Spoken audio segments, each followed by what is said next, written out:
Office থেকে আসার পর কি ঠান্ডা লাগছে রে, কি করি রে, প্রচুর ঠান্ডা লাগছে।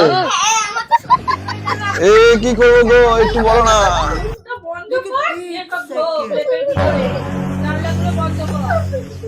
লিপের মধ্যে ঢুকে পড়ি, চল লিপের মধ্যে ঢুকে পড়ি, চ চ ব্ল্যাঙ্কেট ব্ল্যাঙ্কেট ব্ল্যাঙ্কেটের ওপর ঢুকে পড়। এতে কি শীত কমবে? এসিটা বন্ধ করে দিই, চ চ চ, রিমোটটা কর, রিমোটটা কর, দে দে দে দে দে, রিমোটটা দে। রিমোটটা করে গেল, রিমোটটা করে গেল, এই রিমোটটা রিমোটটা, চ চ চ চ, এসিটা বন্ধ করে দে, এসিটা বন্ধ করে দে। এসি বন্ধ। গুড নাইট, এবার শীত কমে যাবে মনে হচ্ছে। Good night, good night, tata tata tata. कैसे कैसे लोग रहते हैं यार यहाँ पर। साला तुमको पागल कुत्ते का गाड़ी उठा के ले जाएगा बता रहे हैं हम।